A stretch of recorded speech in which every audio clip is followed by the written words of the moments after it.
सो hi guys, कैसे हैं आप सब। Welcome back to our YouTube channel JK jobs info with new video. Guys, आज का जो लेक्चर मैं आपके लिए लेके आया हूँ वो है जेकेपी एसआई के लिए और जेकेपी कांस्टेबल के लिए। जो लोग इन दोनों एग्ज़ाम के जेके एसबी की किसी भी एग्ज़ाम की प्रिपरेशन कर रहे हैं उनके लिए है।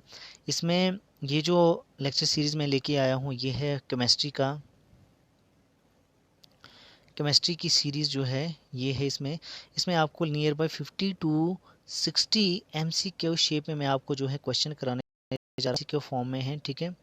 और एमसीक्यू फॉर्म में है, इट मीन्स कि आपको लगभग इसमें केमिस्ट्री का जो है 60 टू 70% में आपका सिलेबस जो है कवर करूँगा इसी वीडियो में, ठीक है। और जो ये जो क्वेश्चन है प्रीवियसली आस्क्ड एग्जामिनेशन में पूछे गए क्वेश्चन है, तो वीडियो पूरा देखना, काफ़ी हेल्पफुल रहने वाली है। वीडियो अगर अच्छा लगेगा लाइक करना।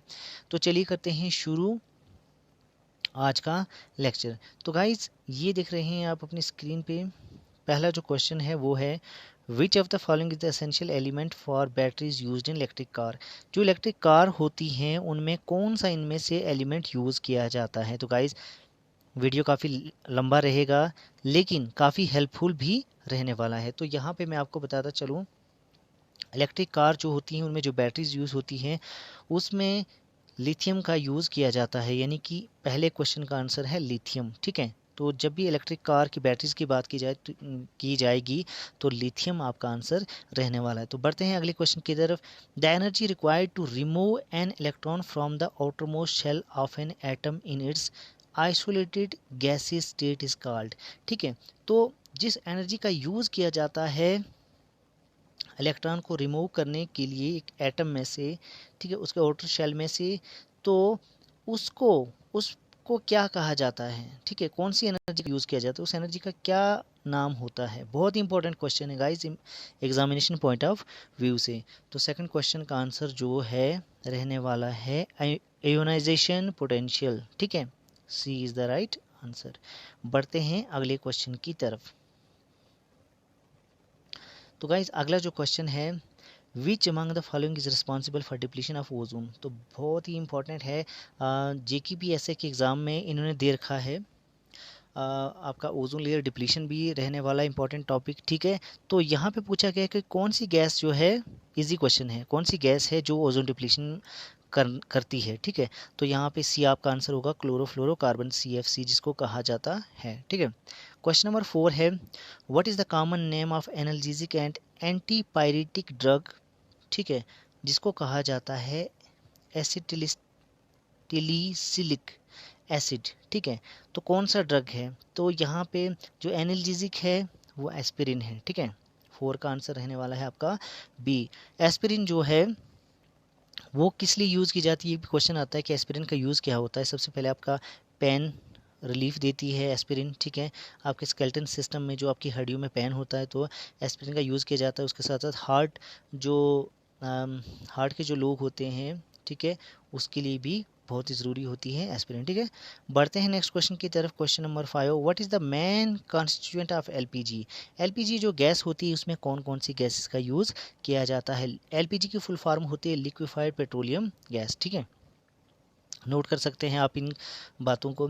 तो एलपीजी के अंदर कौन कौन सी गैसेस होती हैं, वो है मीथेन, बुटेन एंड प्रोपेन, ठीक है। M B P.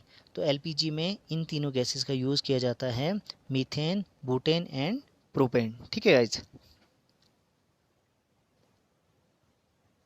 बढ़ते हैं अगले क्वेश्चन की तरफ। Question number 6 hematite and magnetite are ores, ठीक है। ये क्या है, हेमेटाइट एंड मैग्नेटाइट एक ओर का, ये ओर के नाम हैं, ठीक है। ओर क्या होता है, जहाँ से किसी मेटल को निकाला जाता है, ठीक है। तो हेमेटाइट एंड मैग्नेटाइट जो है ये कौन सी ओर है, किसके लिए। आयरन ओर है ये, कापर ओर है, मैग्नीज ओर है या जिंक ओर है। तो यहाँ पे आपका सही आंसर होगा ए, ठीक है। ये जो हेमेटाइट एंड मैग्नेटाइट है ये आयरन ओर हैं, ठीक है। बढ़ते हैं नेक्स्ट क्वेश्चन की तरफ। तो बढ़ते हैं नेक्स्ट क्वेश्चन की तरफ, क्वेश्चन नंबर 7। तो यहाँ पे पूछा गया with reference to the halogen family of element consider the following. Halogen की फैमिली के बारे में अगर आपने पढ़ा होगा तो आप ये इस क्वेश्चन का आंसर दे सकते हैं। तो अगर नहीं पढ़ा तो मैं आपको बता दूं, क्वेश्चन नंबर 7 जो है इसका जो फ्लोरीन होता है और आयोडीन होता है वो हेलोजन फैमिली से जो है कंसिडर करता है। ठीक है, हेलोजन फैमिली से ये फ्लोरीन एंड आयोडीन आपको याद नाम रखना जब भी हेलोजन फैमिली का नाम आएगा। ठीक है, बढ़ते हैं नेक्स्ट क्वेश्चन की तरफ, क्वेश्चन नंबर 8। तो क्वेश्चन नंबर 8 पूछा गया है कि the modern periodic table has, modern periodic table में अगर आपने देखा होगा मॉडर्न पीरियोडिक टेबल तो उसमें उसके रिगार्डिंग आपको बताना है क्या क्या चीज़ें हैं उसमें। क्वेश्चन नंबर 8 का जो सही आंसर वो है 7 periods and 18 groups, 7 periods and 18 groups, ये आपको याद रखना है। क्वेश्चन नंबर 9 की तरफ बढ़ते हैं। In which among the following respects the white Portland cement is different from the ordinary grey Portland cement। काफ़ी इंपॉर्टेंट क्वेश्चन है एग्जामिनेशन पॉइंट ऑफ व्यू से, आपको डिफरेंस बताना है वाइट पोर्टलैंड सीमेंट और जो ग्रे पोर्टलैंड सीमेंट होता है उसके बीच में क्या डिफरेंस है। ठीक है, तो यहाँ पे जो डिफरेंस है मैं आपको बताता चलूँ, जो amount of chromium manganese and iron compound होता है वो लेस होता है वाइट सीमेंट में as compare to grey cement. ठीक है, क्रोमियम मैग्नीशियम एंड आयरन कम होता है किसमें, वाइट सीमेंट में एज कंपेयर टू आपके ग्रे सीमेंट में। ठीक है, और दूसरी जो इसका जो डिफरेंस है वो ये है production of white cement consume significantly more energy. जब आप वाइट सीमेंट की प्रोडक्शन करते हैं तो वहाँ पे आपको ज़्यादा एनर्जी लगती है as compare to grey cement. तो यहाँ पे आपका 1 and 4 रहने वाला आंसर है वो है option D is the right answer. ठीक है, बढ़ते हैं नेक्स्ट क्वेश्चन की तरफ। With reference to nuclear fuel how the fissile material is different from the fertile material. ठीक है, तो यहाँ पे इन दोनों के बीच में क्या डिफरेंस है fizzle material and fertile material के बीच में। ठीक है, तो क्वेश्चन नंबर 10 का जो आंसर रहेगा वो रहेगा आपका ओनली 2। ठीक है, B. While fission material fissile material can be directly use, fissile material जो है उसको डायरेक्टली यूज़ किया जाता है, लेकिन जो फर्टाइल मटेरियल है can not be use directly in nuclear reactor. ठीक है, ये आपको याद रखना है, फिजल मटेरियल जो है डायरेक्टली यूज़ किया जाता है और आपका जो फर्टाइल मटेरियल है उसको डायरेक्टली यूज़ नहीं किया जाता है। बढ़ते हैं नेक्स्ट क्वेश्चन की तरफ। तो गाइज़ अगर आपको वीडियो अच्छा लग रहा है तो वीडियो को लाइक भी करें और चैनल को सब्सक्राइब भी करें, साथ में वीडियो को शेयर भी करें ताकि ज़्यादा से ज़्यादा लोग हमारे साथ जुड़ सकें। देखते हैं नेक्स्ट क्वेश्चन को। तो यहाँ पे इन्हें पूछा है कि acid rain is capable of damaging the building. Acid rain जो होता है बिल्डिंग्स को डैमेज करता है, हिस्टोरिक मोनूमेंट को। ये क्वेश्चन JKSSB ने पूछा भी है अपने प्रीवियस एग्जाम में। ठीक है, तो which are made up of rock such as limestone and marble. ठीक है, which among the following is the end product of such reaction. तो इनका लाइम और मार्बल जो होती हैं इसका एंड प्रोडक्ट क्या बनता है, लाइम और मार्बल का। ठीक है, एसिड रेन से ये चीज़ तो डैमेज हो रही है, क्या मार्बल भी डैमेज होता है, और कौन सी चीज़ जो लाइम और मार्बल के मिल के बनती है उसको भी एसिड रेन डैमेज करती है। तो इसका सही आंसर है आपका जिप्सम। ठीक है, बढ़ते हैं नेक्स्ट क्वेश्चन की तरफ। Nerve agents are a class of, nerve agents are a class of, तो इसका सही आंसर है phosphorus containing organic chemical. Question number 13 देखते हैं। What are the common application of zeolites which remain in news frequently. ये जो zeolite है ये न्यूज़ में भी इस बार रहा है, तो ये कौन से एप्लीकेंट्स हैं इसके। ठीक है, तो यहाँ पे जो 13 है उसका आंसर क्या रहने वाला है guys, all of the above 1 2 3 4। ठीक है, वाटर सॉफ्टनर में भी यूज़ किया जाता है जियोलाइट को, क्लीनिंग रेडियो एक्टिव वेस्ट में। ठीक है, उसके साथ आपके absorbing sulphur dioxide from waste gases, और उसके साथ साथ फॉर कैटलिक क्रैकिंग के लिए भी यूज़ किया जाता है जियोलाइट का। ठीक है, इंपॉर्टेंट है एग्जामिनेशन पॉइंट ऑफ व्यू से। Next question, which of the following is the softest metal, softest metal कौन सा है। क्वेश्चन नंबर 14 बहुत ही आसान क्वेश्चन है, तो वो है सीसियम। नेक्स्ट है, which of the following relation between kinetic energy and potential energy is true about solid. Solid को लेके kinetic energy and potential energy के बीच में जो रिलेशन है उसमें से कौन सी चीज़ यहाँ पे जो है सही दे रखी है, ए बी सी डी कौन सा ऑप्शन सही है। तो क्वेश्चन नंबर 15 का सही आंसर रहने वाला है D, kinetic energy is less than potential energy. ठीक है, सॉलिड की अगर बात की जाए तो सॉलिड में काइनेटिक एनर्जी से ज़्यादा क्या होती है, पोटेंशियल एनर्जी ज़्यादा होती है। नेक्स्ट क्वेश्चन है how many electrons can the S orbital accommodate. S orbital कितने इलेक्ट्रॉन एकोमोडेट करता है। ठीक है, तो क्वेश्चन नंबर 16 का सही आंसर है बी 2। ठीक है, बी इसका सही आंसर रहने वाला है। ठीक है, बढ़ते हैं नेक्स्ट क्वेश्चन की तरफ। Which of the following compound of sodium is generally prepared by Solvay process.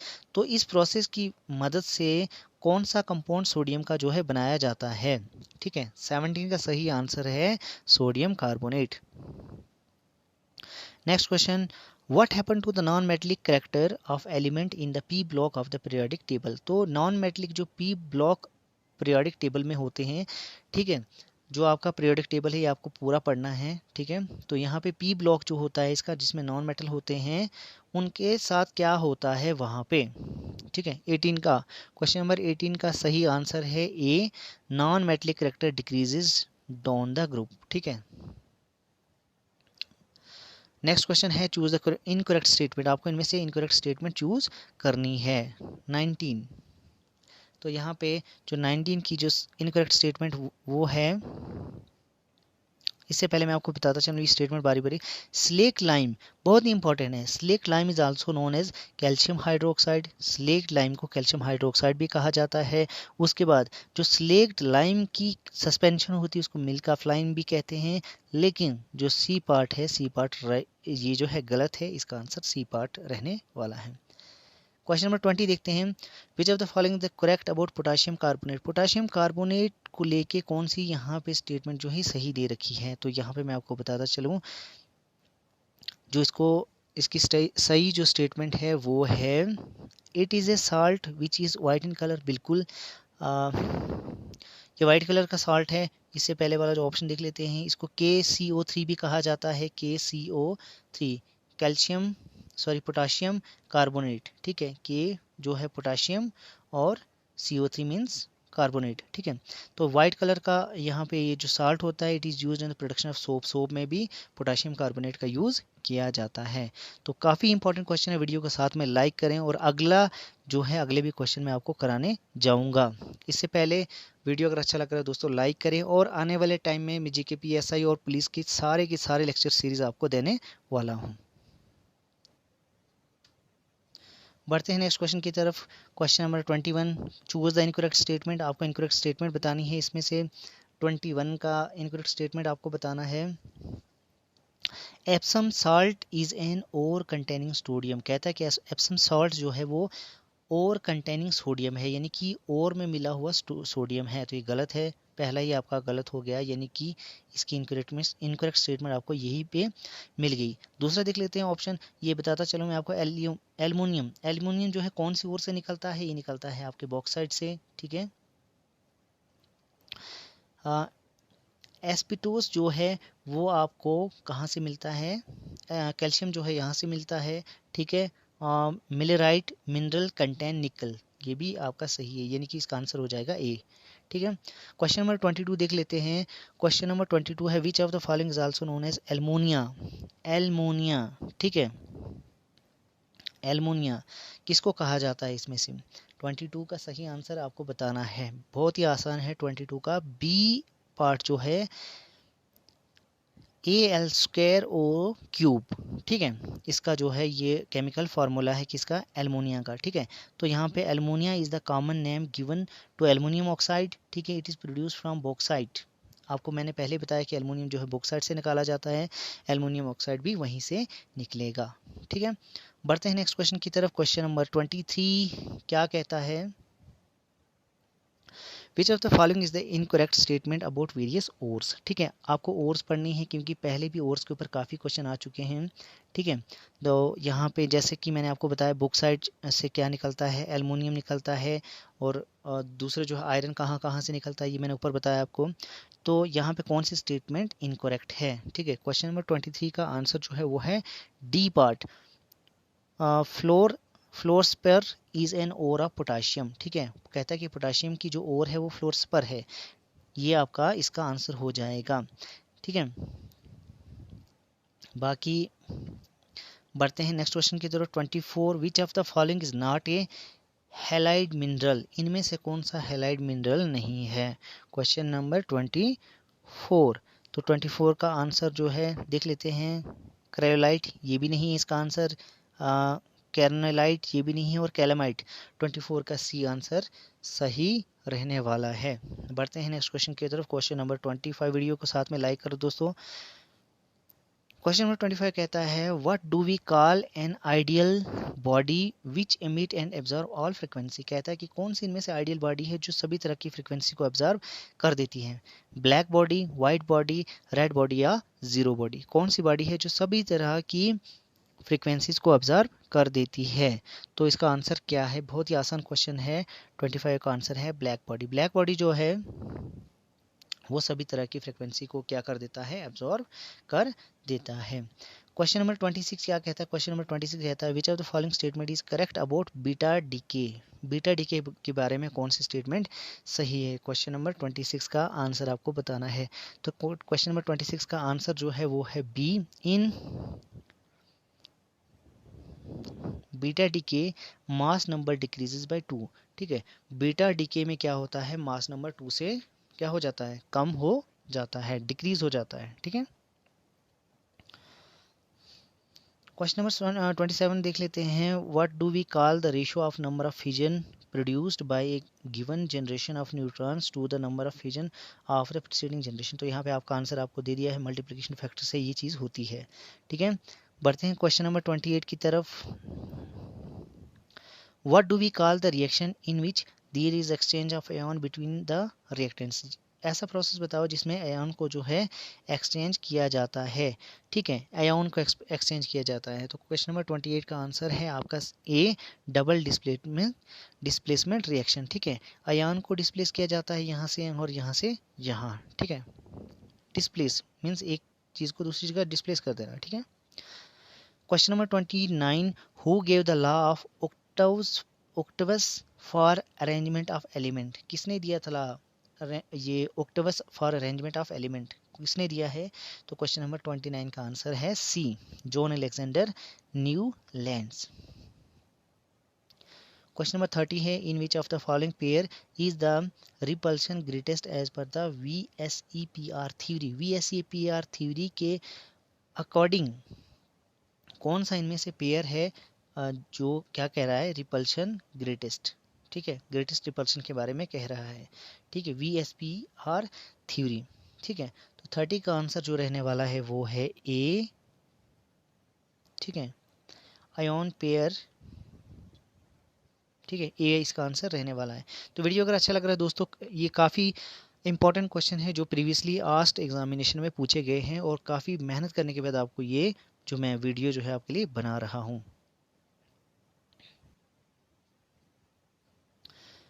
Which of the following represent the mixture of carbon monoxide and nitrogen, carbon monoxide और नाइट्रोजन का मिक्सचर कौन सा है इनमें से। तो देख लेते हैं। कोल तार नहीं, बी यस, तो इसका सही आंसर जो है बी होगा, ठीक है, बी इसका सही आंसर है, प्रोड्यूसर गैस, ठीक है। which of these polymer is produced by a condensation reaction between ethylene glycol and orthophthalic acid, ठीक है।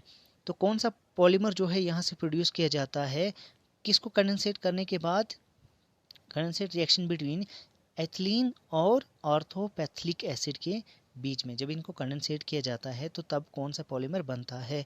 क्वेश्चन नंबर 32 का आंसर रहने वाला है यहाँ पे सी, आपका पॉलीइथिलीन ग्लाइकल पैथलेट, ठीक है, सी इसका आंसर है।